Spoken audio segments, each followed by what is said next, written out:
Okay, so we are back for week 2 of progress and updates, understanding the vision and what's really going on behind the scenes of Influence AI as we're building this out for our creators. There's really only three things that I want to dive into today. One is um, really iterate the importance of consistency when building a brand. It is extremely important that you are out there consistently in the social media marketing world for you to be known to your subscribers and to your followers and to your fans. So that I want to dive into. Another thing that I want to dive into is to address, really explain the vision for what Influence AI is, and address the some of the concerns that I've seen pop up as we've been marketing Influence AI, as we've been connecting with creators out there in the marketplace.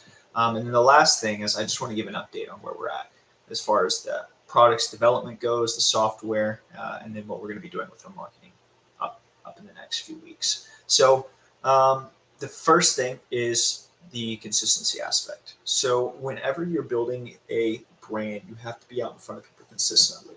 And there's a few reasons for that, right? And it depends on exactly what you're trying to do and what kind of product you're trying to sell. So, for example, toilet paper brands. You see toilet paper advertisements all the time. There's really, it doesn't make sense, in some ways, right? Why you'd have a toilet paper brand when you buy toilet paper, as long as it's not just horrible toilet paper, you'd think that it's all the same, right?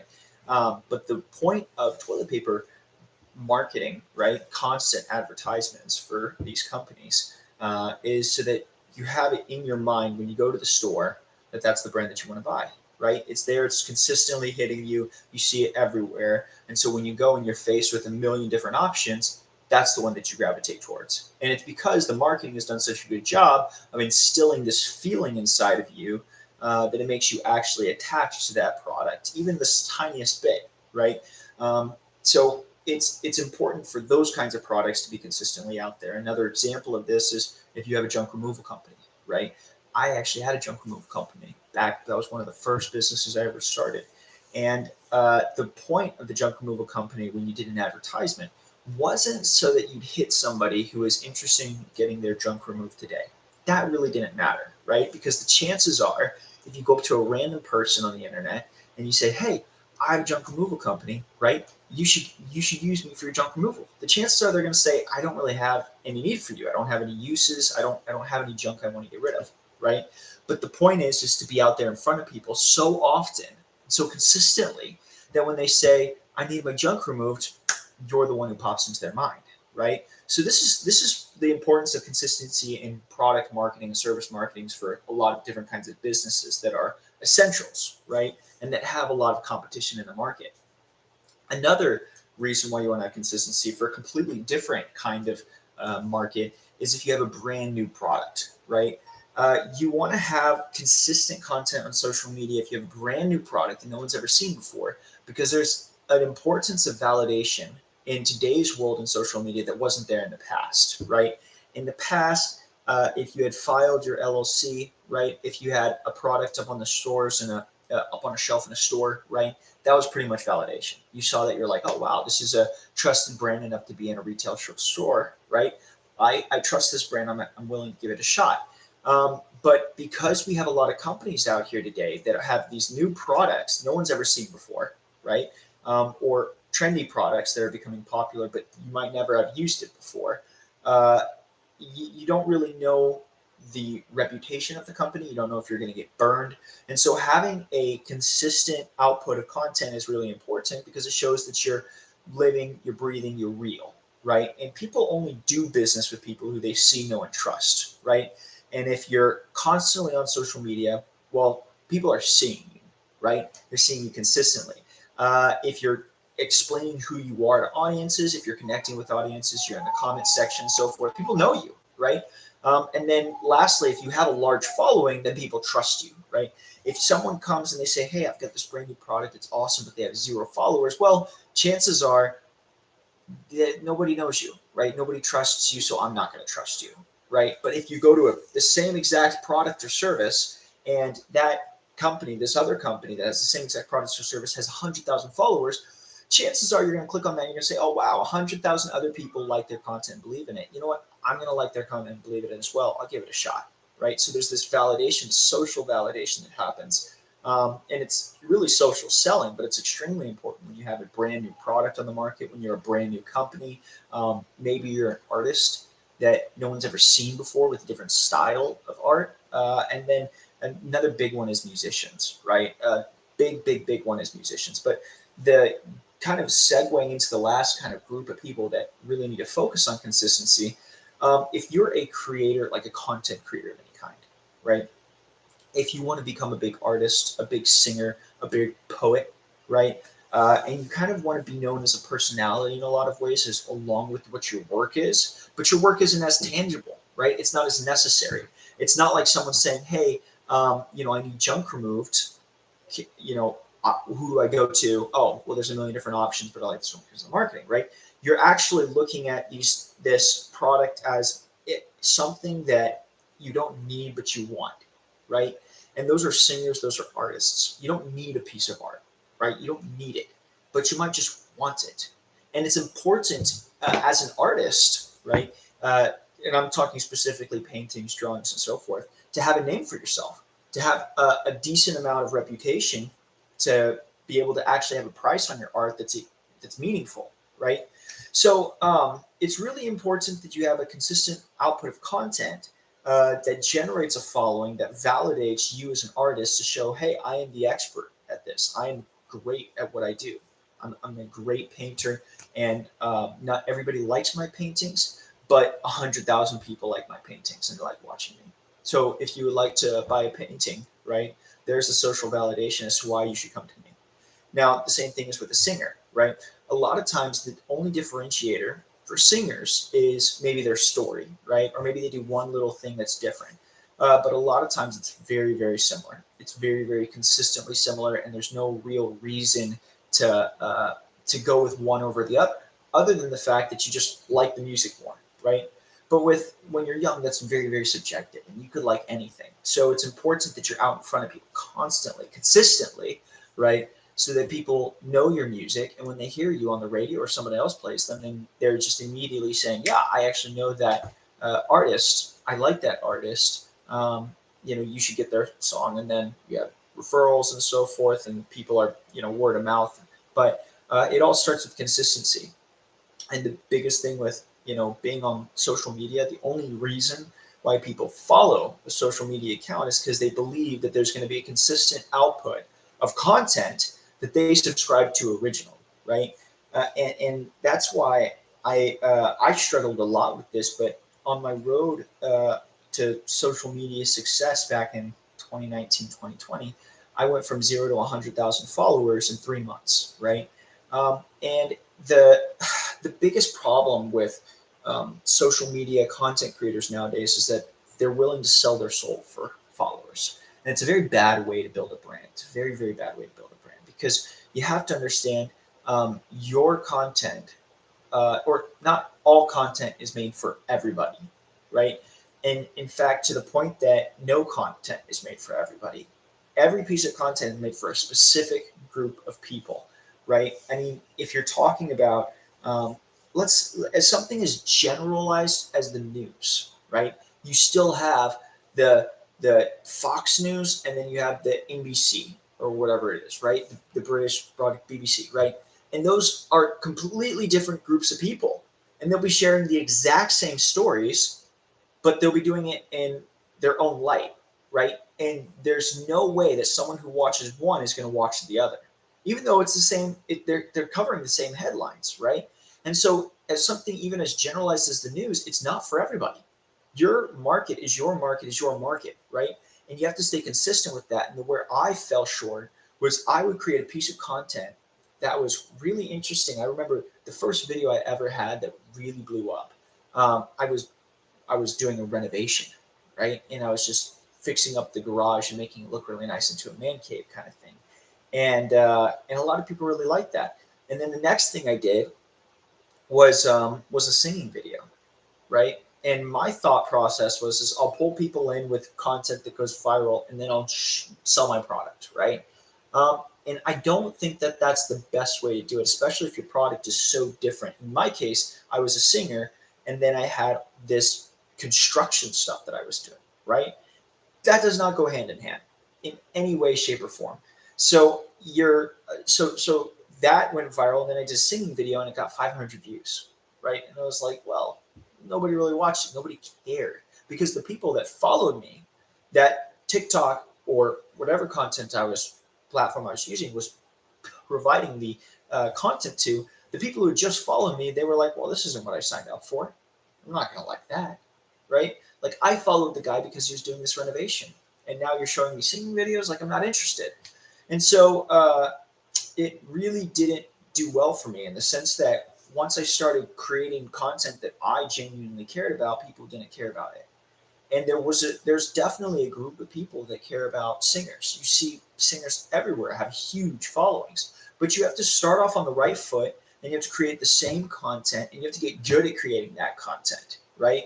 And you have to stay in that same vein that fits your brand, because whether you like it or not, you're building a brand, right?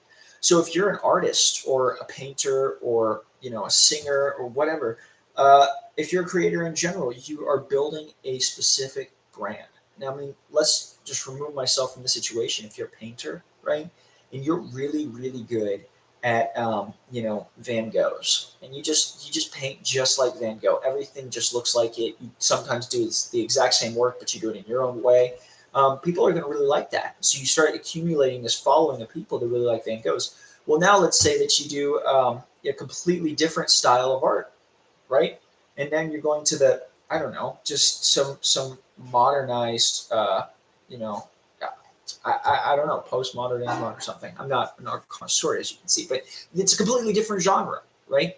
And so you subscribe to one kind of art, but even though you subscribe to art in general, well, now they're showing you a different kind of art, and it's just not as attractive. It's not what you signed up for. And you want your followers to feel like this is what I signed up for.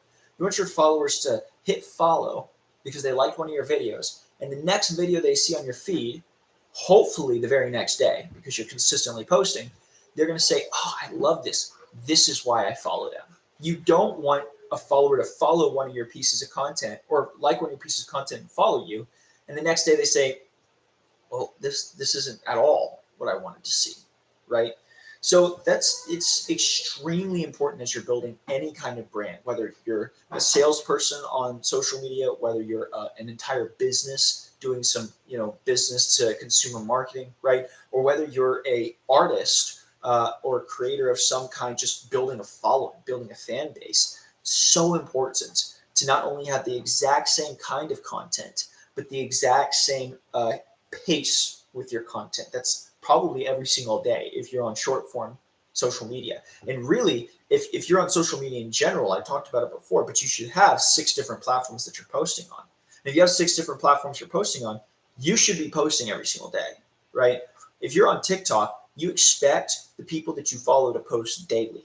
Now, if you're on YouTube, you expect the people you follow, it's at least for the long form content. Now you got shorts, YouTube shorts, but at least for the long form content, you expect people to post maybe weekly or maybe monthly because the videos are 10 times longer, right?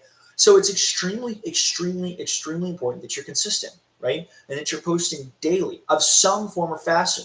Now, we just talked a lot about TikTok and video content, but let's peel it back, right? If you are on Instagram, I follow this guy, Retney's Holocron. You could check him out, but he does Star Wars posts, and he does probably 2 or 3 posts a day, every single day, right? And it's on Instagram. And so every single one of his videos, they're some form or fashion, a diving deeper into this Star Wars universe, but he's a fan. And he's a fan that's catering to other fans, right? This is Instagram, right? 3 times a day. And then you want to go to Twitter. Oh my gosh. I mean, when you saw if you look at the most popular people on Twitter, it's probably Elon Musk and probably Trump, right? They posted constantly, 5, 6, 7 times a day, right? Constantly be getting updates about their life, right? And so if whatever platform you're on, it's probably something that you should be very, very consistent in posting on, because that's what your followers are going to expect. And they're going to be let down if you're posting one time on Monday and then one time on Thursday, and then 2 weeks later you post again. Like, that's not what they signed up for, right? They want to be entertained to some degree, even if it's something like education, or even if it's something like just learning about a new product. They want to see that you're out there consistently. And if you're a company and you're posting about your company's updates and you're catering to your consumers, right? They want to know that you're a living and breathing company that's out there every single day. And they're not just there to take your money, but they're out there making an impact in the world aside from them, right?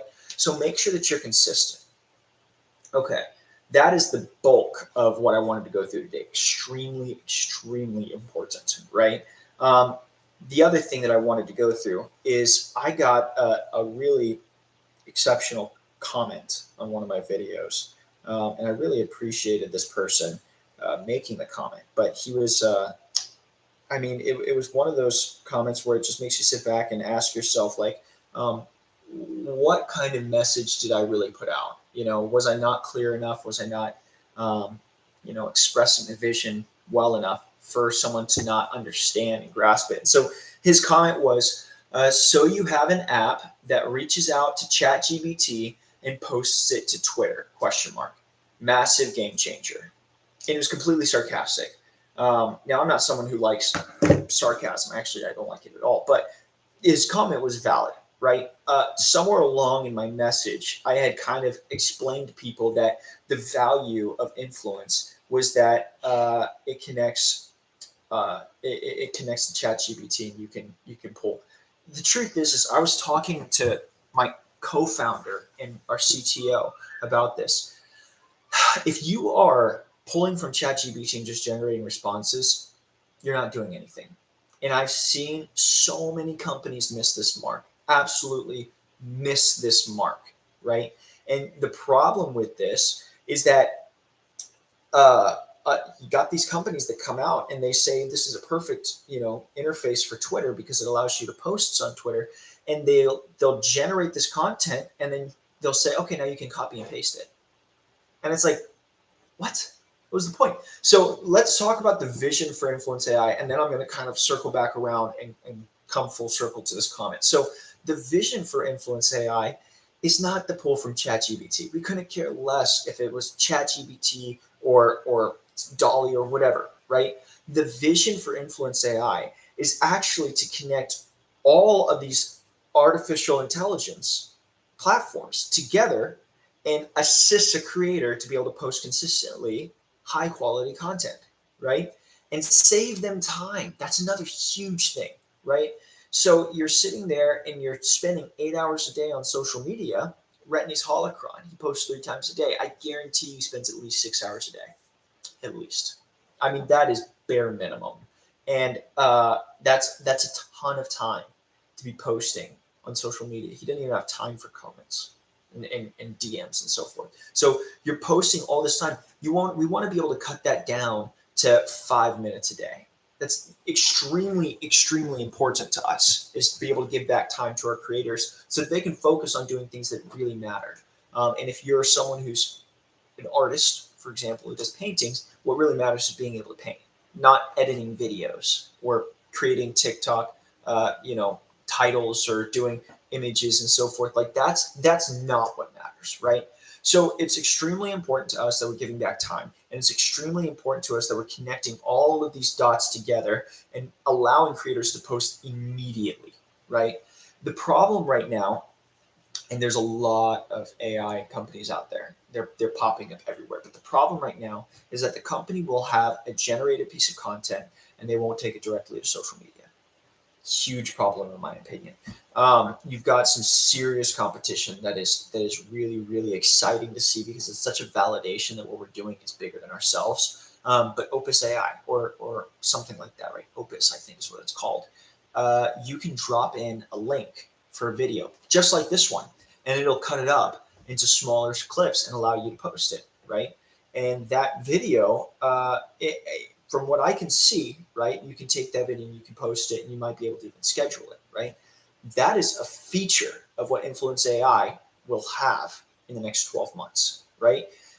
From there, we also want to be able to create videos out of thin air, right? We want the platform to be able to immediately generate a script, generate the different shots that we want to pull from, to be able to generate the voice for the AI, right? Like all of these things, connect them all together.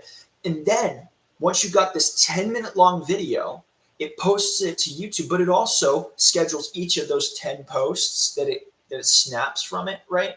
And posts that as well, or schedules it to post that as well, 3 a day or something, right? And so from there, we also want it to be able to just immediately take some screenshots or maybe generate specific pieces of art separate from the video, but on the same topic with a description that outlines what we're really talking about in the video. I mean, let's say that it's Tesla who just came out with the new Cybertruck.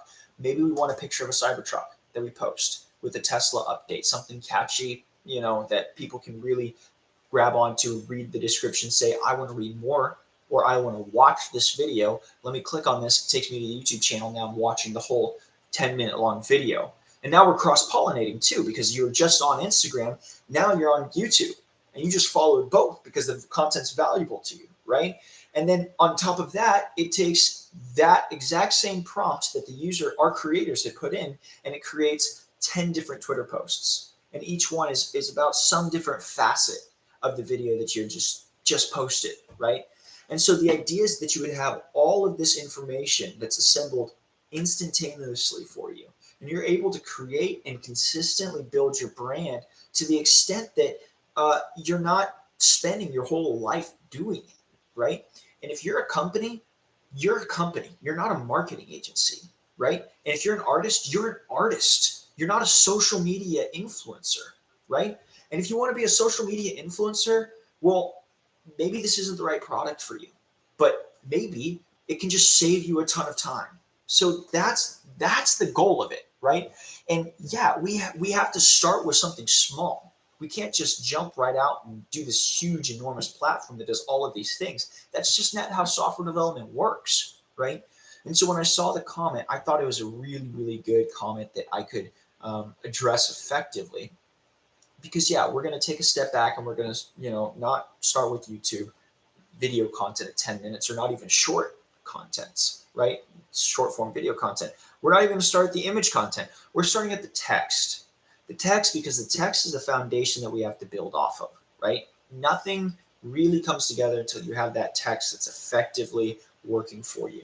And we want to connect all the dots. And not only that, but when we have a platform that connects to Twitter, right? And that immediately posts to Twitter, you want that platform to not be a copy and paste. You don't want to copy this, go over to your Twitter browser, log in, paste it in, and then hit enter. Now, yeah, I mean, that's not that hard, right? Some people watching this are going to say, that's not that hard. That's ridiculous that anybody would ever do this. They will. They will. I would, right? You want to be able to generate a post, say, I don't really like these posts. Let me regenerate. Hit regenerate, generate 3 different posts, completely separate from what you just did, but along the same vein, right?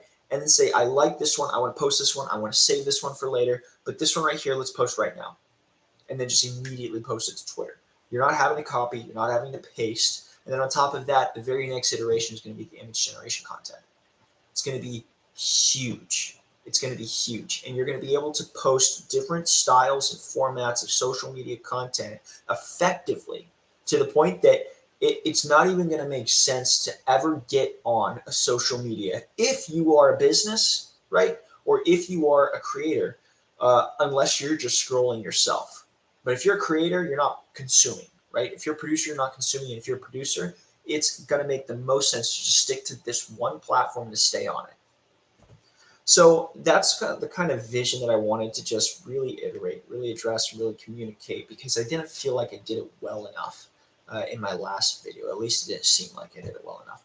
So that's the vision. That's what we want to do. And now beyond vision and beyond just what we want to do, I wanted to talk about the update for the software development that we're doing right now.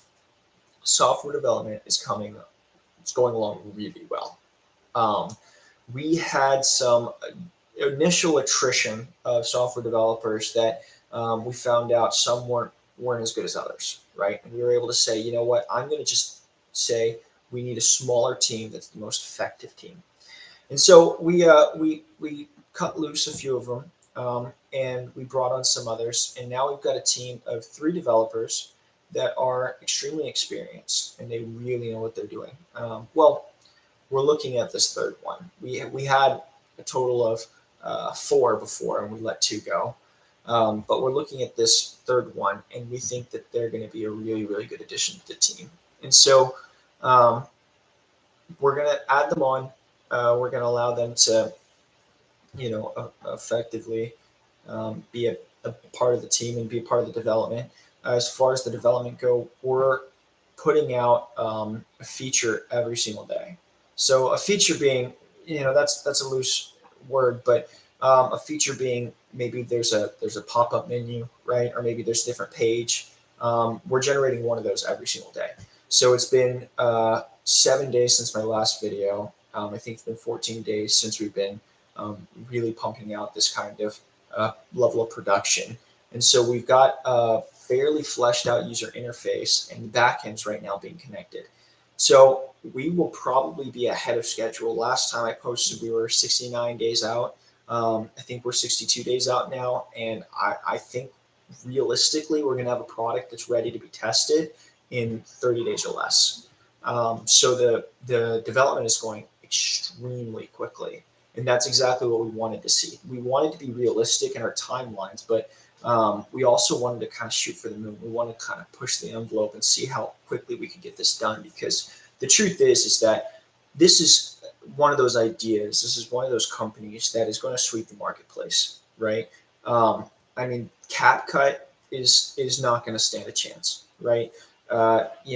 Opus AI, I'm sorry, but it's not going to stand a chance. And so this kind of company is just going to swallow up the entire market. And I guarantee you, other companies have had the same idea, right? But we're putting all of our effort and our time into the development of the product, and less on the generation of the revenue and focus on the marketing. We don't care as much about the marketing. So we're we're definitely pumping the marketing. We're going to start doing paid advertisements. We're still creating content like this to allow people to understand what's going on behind the scenes. But overall, we're really focused on creating a great product. And so as we're creating this product, we're excited to say that we're ahead of schedule, and excited to say that December 4th, we're going to be right on track, and we're going to be able to launch this and allow people to really test it out and see if they like what they see.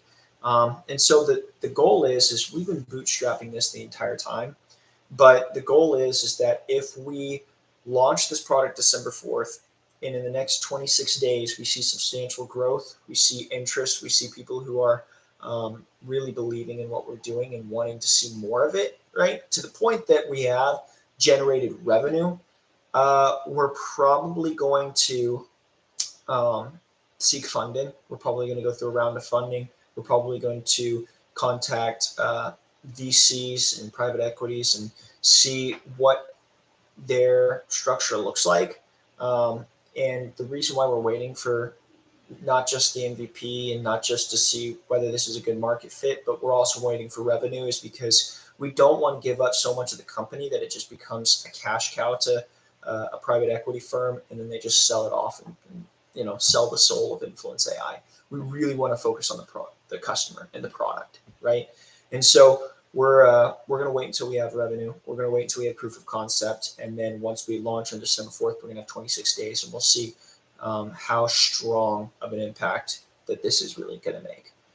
And by then, we'll obviously be in a different conversation. We'll all be wearing different clothes, and we'll be talking a little differently around a table as far as what the structure of the business is going to look like. So thank you for coming along with us. Thank you for keeping up with the process and and just the progress of what this company is really shaping into, and being a part of the movement that's happening with AI and allowing creators to really express themselves in the best way possible.